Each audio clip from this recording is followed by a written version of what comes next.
Hey, this is Doug C. Brown with the CEO Sales Strategies Podcast. I have Kevon Saber coming onto the call. He is an expert in exiting companies. He's done it numerous times.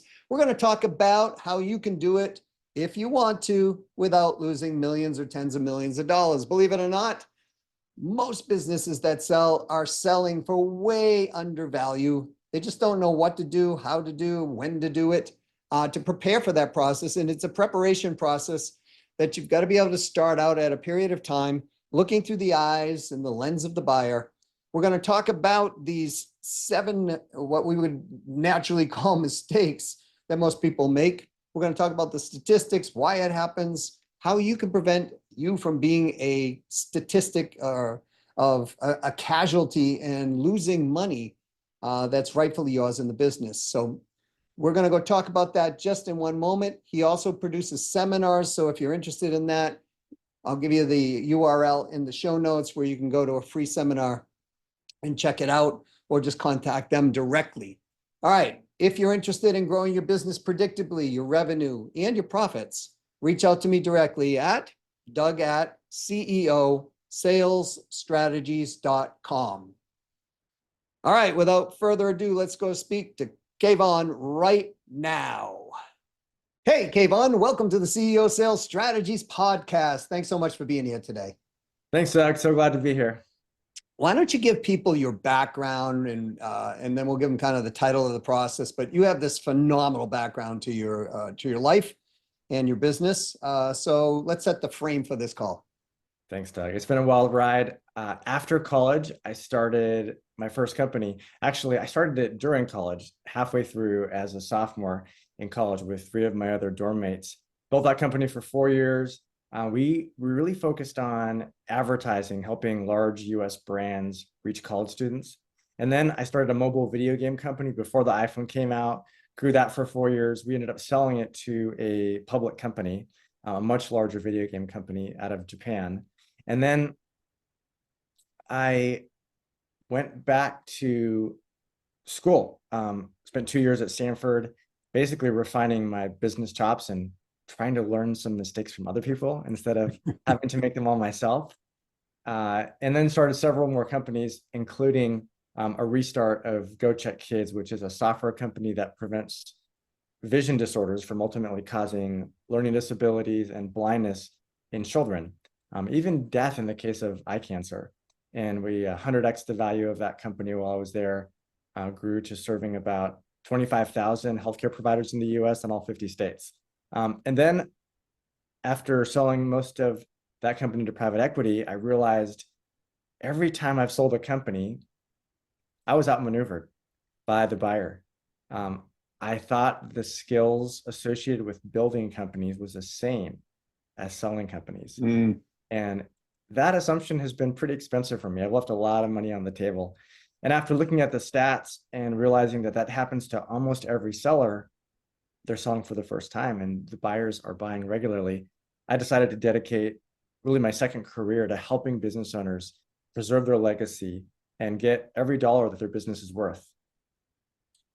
So let's talk about the mistakes in doing that. I've done the same, right? And then when you realize, wow, I sold for this, but I could have sold for that. It's not always a good feeling. At least for me, it wasn't, right? All right, so we build a business. Most companies are building a business. They're kind of focused on the next step. What's the revenue we want to get? What's the profitability we want to get? We want to get from here to here. But when they go to sell their company, they find out like, okay, that philosophy in some cases works, but in many cases, the buyer is looking for certain things that aren't there. That's what I've found out. So what are some of the mistakes that people make? Because the majority of people want to sell their businesses. Most people, frankly, you and I both know by the stats, very few sell compared to how many start and how many are in business. So what are some of the mistakes? Yeah, well, if it's helpful, I can just spend a minute on the stats real quickly, because please, I think business owners actually are not aware of how dire the situation is. They sort of assume that everything's going to go hunky-dory, and then ultimately have regrets that usually acquaint them with the stats that are more pervasive in the market. So let me show you a quick visual that I think would be helpful for the audience. Let's see, I'll share my. Everything's coming through. See 100 sellers on the screen. Right. So if you take 100 sellers in the US who are selling their business, and right now we're not talking about mom and pops, businesses that are doing 400,000 or $1 million in revenue. And we're also not talking about $1 billion or $5 billion companies. We're talking about mid-sized companies, these companies that employ a large percentage of the US population. And for hard numbers, let's say businesses that are worth between about 10 million and 90 million in enterprise value. So 100 of these sellers will try to sell. And like you said, most of them don't sell. What'll happen is that 60 of them will not get an offer, which of course means that 40 actually do. Those letters of intent or LOIs are going to be, somewhat high level. And depending on the preparation process that seller has gone through with their representation, which we'll talk about in a minute when we get to the mistakes, you'll see that half of those, so 20 of those 40s, they get an offer, but they don't actually sell. The deal usually falls apart after the LOI was signed. So you have 20 that do sell, right? And of those 20, and this is where the data is going to change a little bit if it's a $15 million enterprise value versus if it's let's say 50 million enterprise value company. But to just talk at a very high level, 18, 19 of those are going to sell below peak value, whereas one will actually sell at the high end of the valuation range. Not every business owner gets a formal valuation, and that's a big mistake, which we'll talk about in a second. But if you think about those that do, that valuation is going to have basically four quartiles: a low middle, a high middle, and a high end of the valuation range. Only one will sell at the high end, which means that, again, depending on what size business you're talking about, 17, 18, 19 of the 100 that sell, and most don't sell, are actually leaving money on the table.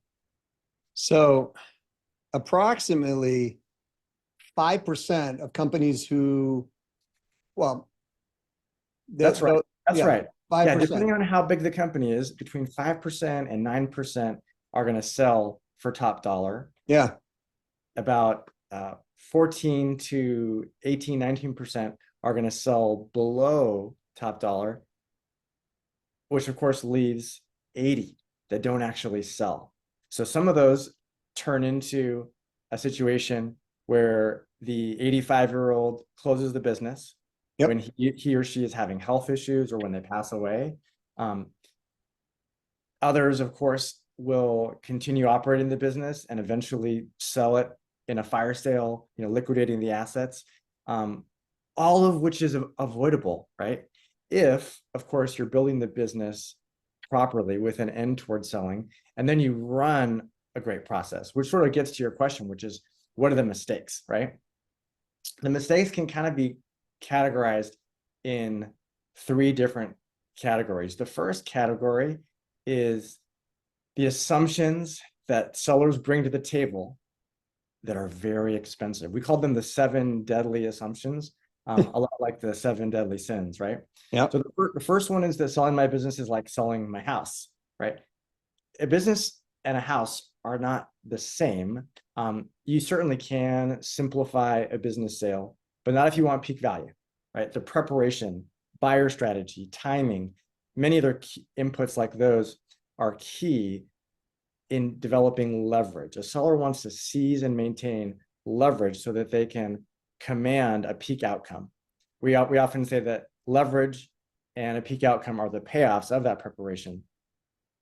It's a lot more like a campaign or an enterprise sale, right? An enterprise software sale than it is a transaction or an impulse sale. If you're selling a $15,000 car and it's like every other Honda Accord of that year and model, you don't need to run a campaign. You do put it online, right? That's appropriate. If your house is not differentiated from many other houses and it's similar square footage, it's built in a similar style, it's in a commodity neighborhood, put it online. That'll work, right? But if you're going to sell a $40 million house, you're going to take a different approach. And if you're going to sell a complex asset like a business, again, it's a campaign that needs to be choreographed across every stage to avoid the costly regrets that come from shortcuts. So that's the first assumption. The second assumption is the one that I made and I already mentioned earlier. I'm a good business person. I can sell a business just like I've run this business, right? Every business owner that's taken their business to 5 million, 10 million, 15 in revenue, they're smart enough to master M&A, no question about it. But business growth is what delivers the highest ROI on their time, right? The $4.7 trillion US M&A market, the private equity industry in particular, they profit time and time again off of confident sellers. I went to Stanford Business School, and in those classes, they tell you how to buy businesses below fair market value. And those general partners, after buying those businesses, are bragging to their limited partners about how to buy this business for 10%, 20%, 30% below market, right? Now, as a business school student sitting in those classes, of course, I was excited about the opportunity to buy at a discount. I know you and I both like to invest in real estate, and certainly if we can get it at a deal, that is phenomenal. But today I'm not in the business of buying companies below fair market value or on the cheap. I'm in the business of protecting those business owners. And so I know based on the data that self-interested, I said self-interested, I meant to say self-represented sellers walk away with 34% less on average. The biggest sale of their life shouldn't be their first. A business owner needs to focus on growth because that's what drives buyer premiums, right? A growing business is a business that the buyer can extrapolate a bright future, right, about. And so a business owner really needs to, again, focus on it instead of thinking, I'm going to grow I'm going to run the business while I sell it because I have those skills, right? The third deadly assumption is that the price a buyer pays is mostly based on the company's historical performance. Of course, historical performance matters, but the buyers who pay the most don't pay for your past. They pay for what they can do with your business. Your historical financials matter, but the most lucrative transactions are ones where the buyers really focus on strategic fit, where they're focusing on the growth potential, as we talked about a minute ago, and they're focused on the risk profile. So anchoring to the past really blinds you to the strategic levers of value and create the possibility of going on the offense as opposed to having a defensive negotiation. So in the last one, should we we hear things like Slack. Remember when Slack sold? It was like people are like, "What the heck?" Right? Like they paid. Was it 27 billion or something? Yeah, it was a lot of money. And so the buyer of Slack is not looking at the historicals because the numbers didn't even make sense. Right. No, Mark Benioff, who was an investor in my last company, was looking at how in our hands valuable can this business be, right? How does this differentiate our products and enable us to accelerate our revenue? How does this block the competition, right, from gaining a pigeonhole that might disrupt our hegemony over the professional B2B, CRM space? Of course, since Mark was my investor, I also needed to use the software, right? No question about that. And at the time of that purchase, there were several, ways that I think anyone who analyzed the Salesforce market, the Salesforce position, might be concerned about, for example, HubSpot coming in and displacing them with a lower cost product, or new entrants making it much easier to configure your CRM than it historically had been with Salesforce.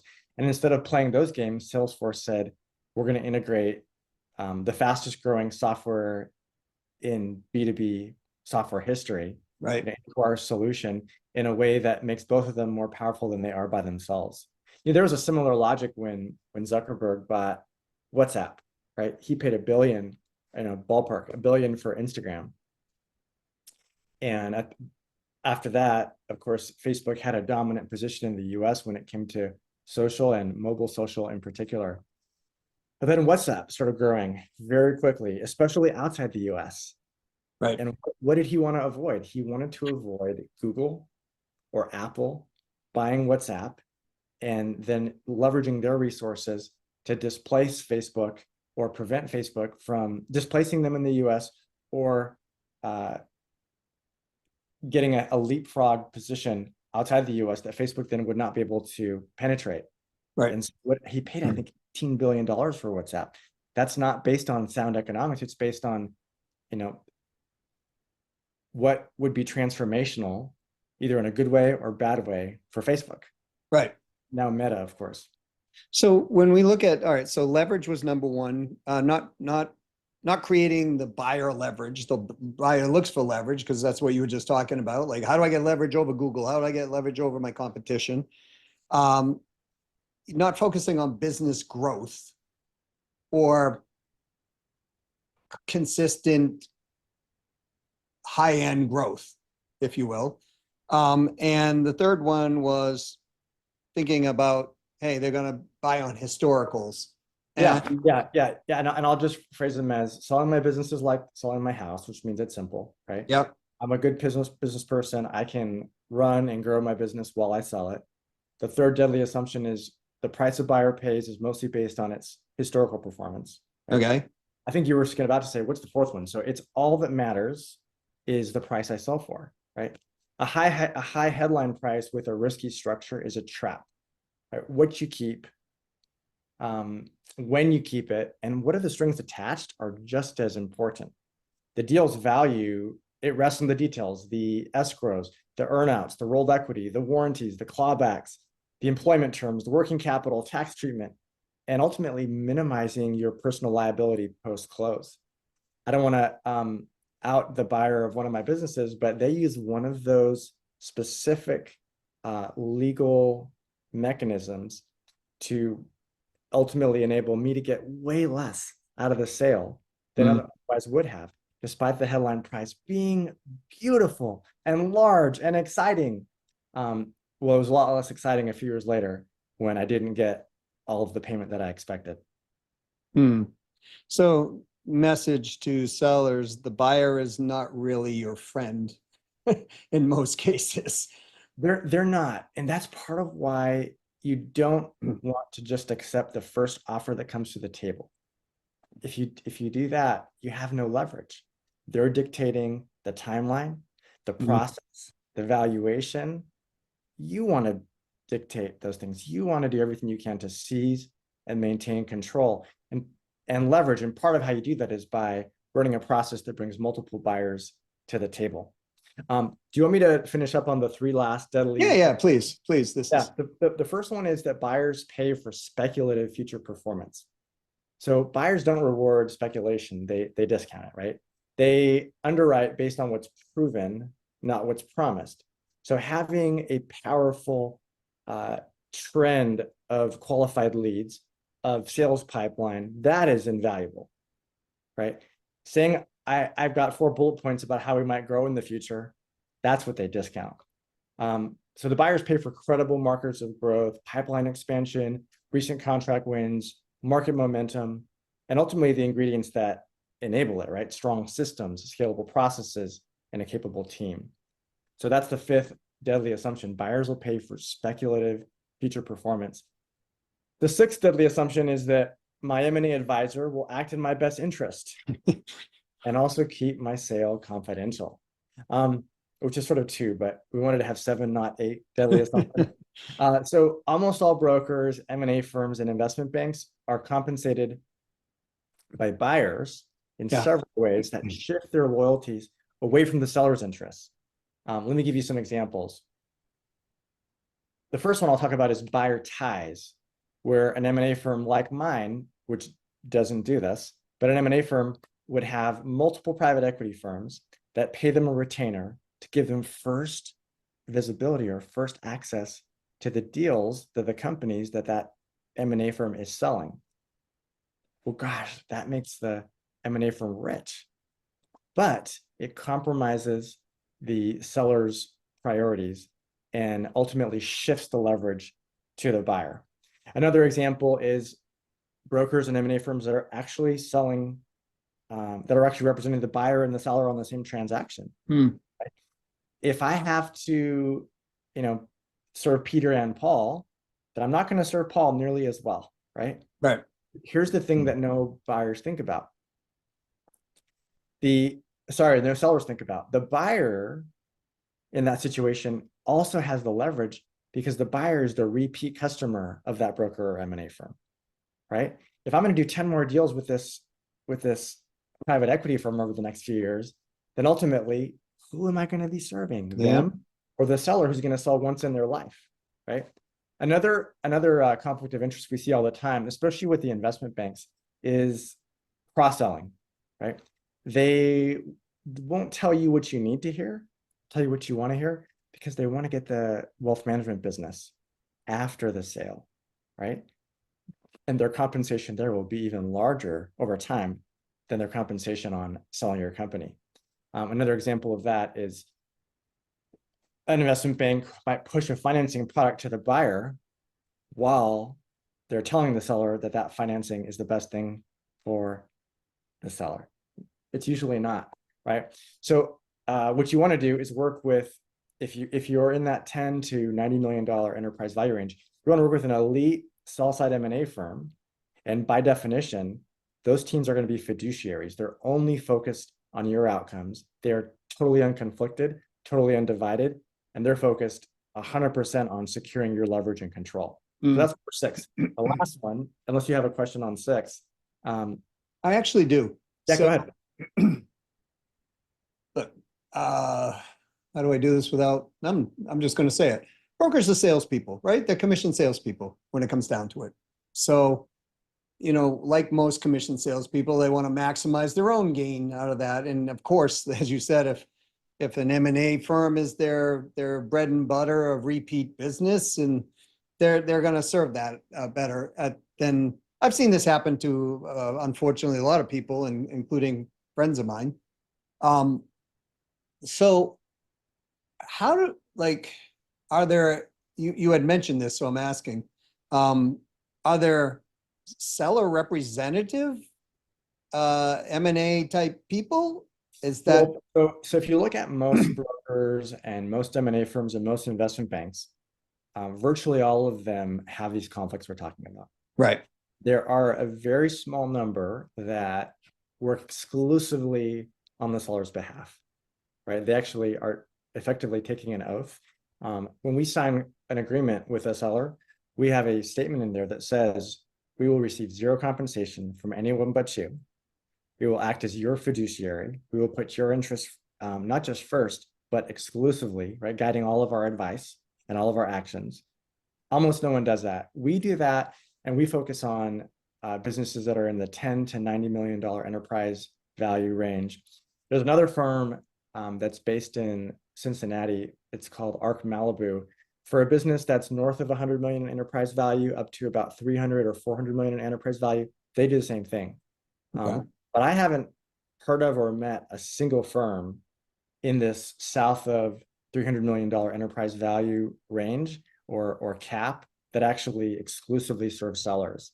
It's really profitable not to, Doug, but it drives me crazy. It makes my blood boil because I've been an entrepreneur. I've been in the trenches and I have had my interests not fully served.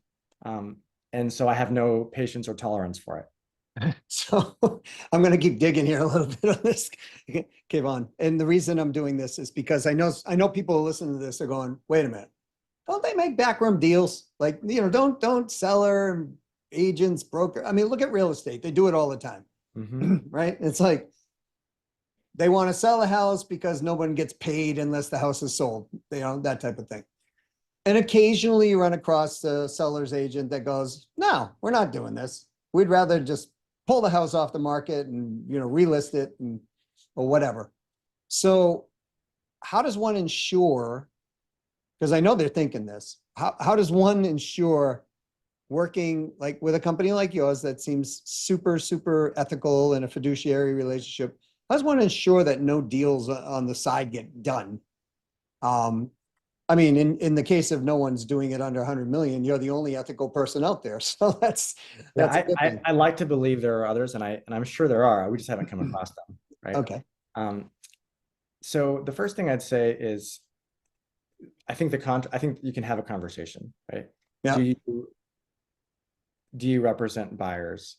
And most of them are going to say we do, and we have a list of this many hundred or this many thousands of buyers that we're going to take your deal to. Well, of course, you don't need to represent those buyers to have those lists, right? We have the same list, because that data is not super hard to find. If we have time today, let's talk about the difference between a good buyer list that an M&A firm has and a, average buyer list or a common buyer list. But yeah, so we first start the conversation. Do you represent sellers exclusively, or do you also represent buyers? And you can ask it in a less leading way. You can just say, do you also represent buyers? Do you have a part of your team that helps buyers buy companies, right? That will basically help any seller 95% of the time sniff out the risk that we're talking about here, the risk of conflict.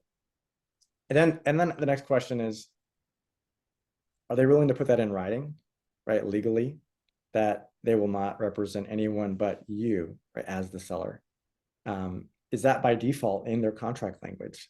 And again, the answer is almost never that they're unconflicted. And so, yeah, I'll give a plug again to Peter at Arc Malibu. He really was a pioneer in this no conflict, ethical position that we looked at and said, we absolutely believe that's the right thing to do. And so have followed his example. That's great. And, those are two good questions, right, to ask right up front. So thanks for giving that information. What was number 7? Yeah. And just right before we go there, maybe it would be helpful, Doug, to put a link to this table in your show notes. That would be awesome. See the different conflicts that virtually all brokers, M&A firms, and investment banks. Okay, so the last of the 7 deadly assumptions is that business brokers and M&A firms are a commodity. I should focus on their fee, right, instead of their value. The reality is that M&A representation is not interchangeable, right? Cheap options often cost the most. If you save $100,000 in fees, but you leave $5 million on the table, that's not savings. That's sabotage, right? Elite M&A firms ultimately increase what you walk away with a higher price, better terms, lower tax burden, less liability, and ultimately protecting your time and your legacy. And so we regularly, as we're talking to sellers, say, hey, if you want the fastest process, we're not the right fit for you. If you want the cheapest process, we're not the right fit for you. But if you want to finish this phase of your life with the most money and with a steward as the buyer who will honor the culture and provide your employees the best career track, then we're the right fit for you. So you bring up a question, which is, okay, I'm starting a company today. Let's say today I'm going to start my company, whatever business it's going to be. Or I've been running it now for 10 years. And someday I think I'm going to want to sell this company. Mm-hmm. When do I start planning this? When's the best time to start planning? Let's put it that way. It really depends on how you define planning, right? Okay. So if your definition of planning is making the investments that help your business grow top line and grow from a margins perspective with employees that are fulfilled, well, you're really starting on day one, right? Because those are the things that those are some of the key ingredients in making a business extremely valuable. Once you say, all right, I've been building this business for so many years, and either I don't have the energy I used to, or I can see my energy on the way to declining, or gosh, the market is so hot, I really should sell while the market's as hot as it is, or for any other reason, right? You might be getting toward retirement age. And I don't really believe in retirement. I think God made everybody to work, right, their whole lives. But there's different kinds of work, right? Running a business is very different than, being a boys and girls club mentor. That's work too. You're spending time and energy just for a different purpose. So with that qualification on retirement, if you see yourself moving toward retirement and wanting to spend time on different things in life, perhaps it's more time with your grandkids, then ideally you're going to start preparing about 2 years out. That would be the best case. Okay. However, even if you start preparing 12 months out, you can still do a phenomenal job of preparation if you have the right M&A team in your corner, right? Helping you, first of all, look through all the building blocks of your business and giving you coaching on how the eventual positioning of the company will be possible as that business owner is making tweaks to those underlying building blocks. So when we look at a business at the very beginning of this preparation process, we're looking through every aspect of the business. We're finding specific skeletons that just need to be taken out of the closet, right? Mm-hmm. Because those are risks that a buyer will cause, that will cause the buyer to discount the value of the company. There's also all of the building blocks that make the business valuable, and optimizing the specific building blocks that are likely to command the highest premium with buyers. We look at a business and say, okay, building blocks A and B will be absolutely transformational to this type of buyer. Building blocks C and D will be transformational to this type of buyer. G and F, it's nice that you have them, but there's no one who's going to pay a premium. So we say, for the next year, we want you to focus on these tweaks. 70% of the businesses that approach us and say, hey, we've heard great things about your firm and its process, we'd like to talk to you about selling the company. We actually come back and tell them either you're not the right fit for us for reason 1, 2, or 3, or we really recommend that you make the following tweaks to your business before selling, because you can command 40% or 60% more. That's hugely significant, 40 to 60%. I mean, we're talking, if that company was to sell off at, let's just say, $20 million, now we're talking 30 million. Exactly. And that's, of course, why as former entrepreneurs, we can't tell them to sell now. Right. Now, sometimes there's a health issue or there's a death in the family, and now is the time.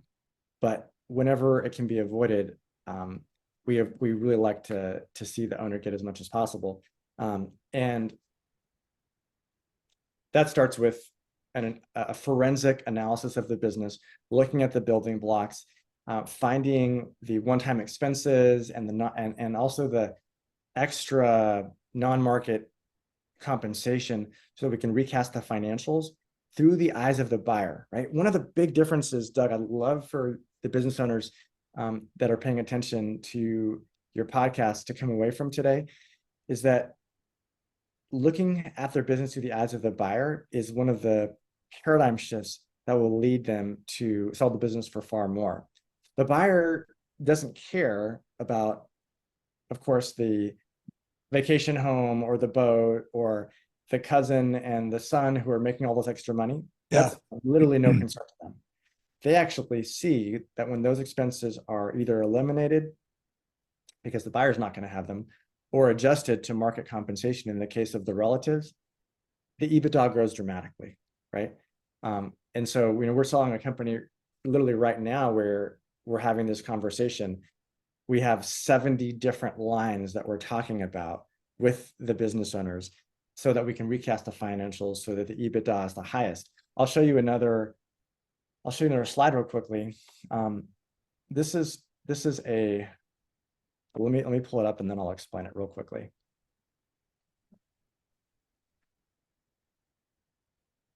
So while you're doing that, I want people to really take hold of what you just said. We've got to look at it through the eyes of the buyer, because the buyer is the one investing their money. They're not going to care about much of the emotional stuff that we as an owner are really going to care about. And not always, but if your numbers are out of line, if you're paying way more than you should and they look at it, how they're going to reforecast it, that's where they're going to start. They're going to win there, and if you're not willing to do that prior to, if you are, you'll widen out your numbers and therefore you'll get a higher valuation on the business. It's that simple. This is why I've been involved in some companies that went public. And anytime we wanted to sell before, we looked at how do we thin the margins and maximize the revenue. And that is how, some of them have, got a lot of money. I mean, one sold for 2 billion that I was involved in. So I definitely agree with you 100%. We got to look through the eyes of the buyer. And you had another screen share you were going to do? Oh yeah, I'll do this real quickly. We have coined the term seller success path. Okay. And what that really is a contrast to the path that most sellers go down because of their assumptions, because of the misaligned incentives that we talked about, because of how skilled the buyers are, because they're buying companies all the time at eroding seller value. And the first step is preparation, which you asked about. We're clarifying the goals for the employees, the real estate, the cash out to support whatever financial priorities the seller has and their timelines. We have 17 different priorities. We have a card deck. We put the objectives on the table and say the business owner, their spouse, sometimes there's more than one business owner, which of these are high priority for you, right? Which of these are low, right? Which of these are medium? And then for the high priorities, we have them force rank them because then the next year of the plan, the playbook we're executing, is all going to roll up to a strategy to accomplish those specific objectives, right? We're looking at all of the different roles that matter and do they have the right person on the bus? In many cases, their Edward Jones financial advisor that they started with 10 years ago is not the right person anymore. Mm-hmm. About to have $50 million of investable assets, right? We talked briefly about this valuation, right? That is taking a controller level financial expert and going through all of the financial analysis of the business. That's going to result in depending on the business, a 20 to 70 page document that looks at the business through multiple different valuation methods and says, with this method, your business is worth 25. With this method, it's worth 28. With this method, it's worth 32. And with this method, it's 35, right? So what do we think it's worth? Well, that depends on who we think the most likely buyers are, right? That's going to determine beauty is in the eye of the beholder, right? And then the last thing I'll share about, and it's that preparation process, right? That ultimately determines, are you going to sell or not? That's the top versus the bottom, the top two colors versus the bottom color. And then between those top two colors, are you going to sell for top dollar or are you going to sell low? That makes tons of sense. So come on, we could talk for hours on this subject because this is fascinating to me. And I know other people are sitting there wondering, okay, you got my attention, brother. You know what I mean? Like, what do I do next? Like, how do I get a hold of you? Let's say I want to talk with you or your company or, find out more about what I got to do. Because we already know that we got to prep for this and that we got to see it through the eyes of the buyer. So if nothing else, folks, you take out of this, those two right there, that's where you got to start and give yourself a couple of years. And the reason I say this to everybody, Kevon, is because my dad did the opposite. My dad started a business in 1962. And in 1980, he turned the key in the door and walked out because the business was built on him. Mm. And I was like, Dad, don't sell, just don't do this. Let's fix the business and the capacity, pull you out, get systems, processes, all this stuff. I'm a young kid at this point, right? I'm 18, right? But I could see it. He walked away from millions of dollars in that particular business. And it just got to a point where he couldn't take it anymore. And I know a lot of business owners, they're like, the business is on their back, it's heavy. No matter what your revenue is, there is a way out, but you got to start early enough before it turns into a really bad marriage that you're just like, I need out. And that's what I see a lot of people do. Or it's not set up appropriately so you can get out without any, very, it's not even worth you selling sometimes when it gets down to that point, right? So the emotional toil after 25 years of working a business and you're like, you kidding me? It's only worth this, right? So how do people start to, get a hold of you, understand more about this? Yeah, the best thing to do is to go to legacyoutcomes.com and tell us a little bit about their business. We have, of course, a contact us link and then a simple form there that helps us understand the company at a really high level, including the industry, the revenue, the EBITDA. And we don't need precise numbers there. We just need a ballpark numbers, right? And then we'll do a discovery call that helps us to understand the situation and either say, we really recommend that you do X, Y, and Z before coming back to us, or there's something about your business that's not the right fit for us. This happens about a third of the time. Really, you should talk to this particular firm, and we know that they'll treat you right, right? Mm-hmm. About a third of the time, we say this is the right business for us, and it's time actually to start the preparation process, given everything we know about their objectives. So yeah, the best way to contact us is literally to go to legacyoutcomes.com, and just fill out the brief preparation form or fields so that we can come into the call with a prepared mind. Excellent. Well, I appreciate you so much for being here today on the CEO Sales Strategies podcast. I want to have you back, just so you know, if you would like to come back. I know we just scratching the surface of this process, and it's such an important thing. I talk to business owners all the time, and the majority of them do want to exit out on their company. They just don't know how, and they don't know what really. And like I said, I've been through it too. I had one company that we sold 3 times and it fell through, all 3 times. And eventually, we ended up just liquidating it and keeping the residuals that came out of the business. It was early on in my career, but when I look back on it, I go, if I had positioned it differently, I would have at least walked away with a few $1 million. Those lessons are so painful, right? Because you know that the implications, right, for you and your family are substantial. We spent most of our time today on the assumptions, the 7 deadly assumptions. We also spent time on just the stats, right, that tell us how rigged the market is against sellers.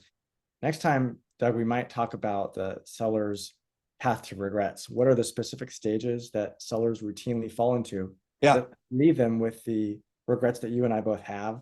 We can contrast that with the seller's power path. How do you create more and more leverage and control with every phase, right, of the process? And go into more details on everything from negotiation to anything else that you think would be helpful. That'd be awesome. I appreciate it. Thank you for being here, and thanks for bringing your AAA game, not AAA as in minor league, I mean A+++ game to this process. I have a feeling there are people who pulled their car over and are scratching their heads now.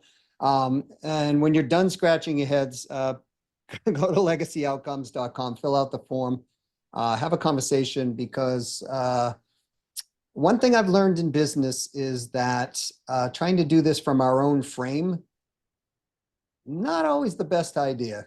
In fact, I've learned probably 80% of the time, it's better not to do it that way. Get some advice, and then we can make some value-based decisions versus just subjective information coming out of our head. So thanks again for being here. Appreciate it. That's well put, Doug. It's been a blast. Have a great day. All right. If you don't remember anything from this podcast, then I hope you took a lot of notes. I want you to write these 2 things down once, and then twice, and then 3 times. Preparation, preparation, preparation. You've got to prepare for your exit. And usually 2 years ahead is the best.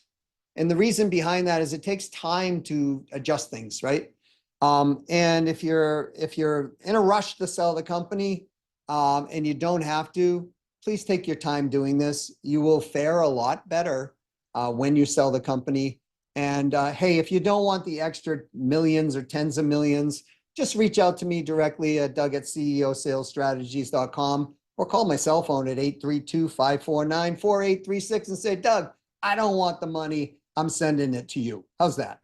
So, and the other thing is if the first thing, remember, you got to prepare. It's got to take time. The second thing is look through the lens of the buyer. Start there first. Let's make that number one, right? Look through the lens, the eyes of the buyer. And you might say, well, I don't know who the buyer is. There's lots of different buyers that might be interested. So we've got to look through different lenses and then find the commonality at least and start there. So you can reach out to Kevon and just reach out and tell them what you're looking to do. They do a free discussion on that process. At least if nothing else, you can learn. And let's not do this from our own frame. There are a lot of people out there in the world who have specialized skills who can help you grow, and in his case, exit at the maximum level. Speaking of growing, which he said, was mistake number 2, not consistently having your business grow. If that's something you're looking to do and you'd like predictability in that process, mathematics, metrics-based growth, that's what we do here. So reach out to me at doug@ceosalesstrategies.com. Let me know who you are, what you're doing, size of your company, what you want to do. Let's schedule a time and talk about it. If nothing else, we'll learn some stuff together and you'll have a better roadmap than you probably have today. All right, without any other ado, if you will, I always say this at the end of the podcast, go out and sell something today. Go sell a lot of it, play win, win, win. In other words, you win, they win, someone else wins. Don't, if you don't have to, drop your price and hold margins, because when you do that, believe it or not, you've got to sell a heck of a lot more than you figured just to even break even. So you're working harder. And as Kevon said, number one thing that people look for when they're buying a business is leverage. So create leverage for yourself in the process. All right. Until next time, this is Doug C. Brown with the CEO Sales Strategies Podcast saying to your success.